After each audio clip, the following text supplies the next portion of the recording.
I just saved myself from taking 847 sales calls this year. That's 400 plus hours I didn't waste explaining my value to people who were not gonna buy anyways. So here's how I got myself in and out of agency hell.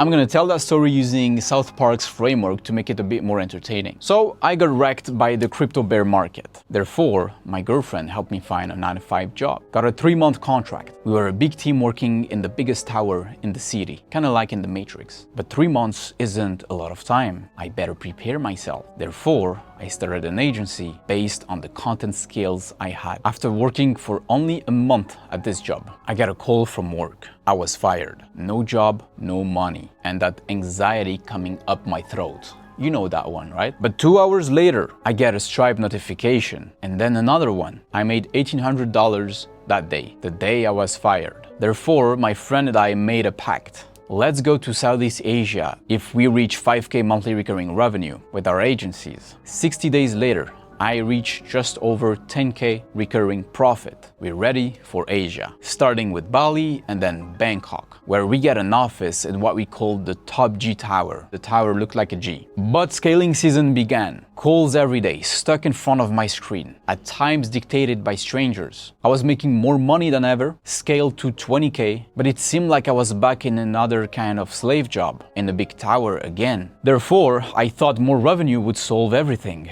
I invested $10,000 in coaching and consulting, so other people could scale that nightmare. But they were just building me a bigger prison. I kept bleeding cash, taking what's left in the war chest. And that story isn't just mine. It's the one of a bunch of agency owners I've talked to. And from what I've experienced and saw, it doesn't get better at 50K, 100K, or even 250K per month. Therefore, I had to make a decision. I chose to be a sovereign operator. More profits, fewer clients. And here are the 3 traps of agency hell I fell into and how you can get out of them. First is the positioning trap. Even when you pitch and close, you lose because you set up the wrong dynamics between you and the client by asking for permission, by being needy. The scale trap. This is like making sense of cheating. You want to have more girlfriends, but each relationship gets worse as you add more girlfriends. You actually dilute your value. As you add more clients, your talent or your talent pool gets diluted and your profits shrink. Your clients don't benefit from you scaling. The sales call trap. You're a slave to other people's calendars. They decide when to book your time and you're not even sure they're gonna pay for it. Sovereign operators don't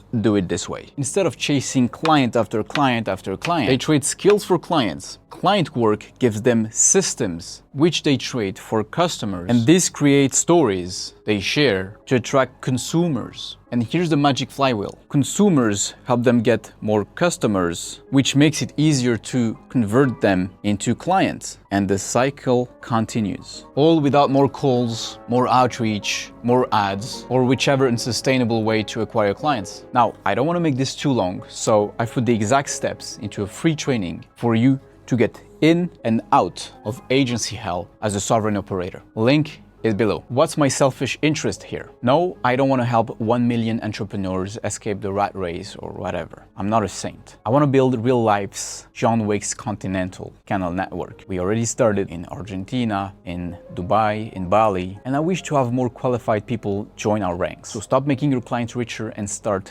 digging your own gold mine. See you in the trenches.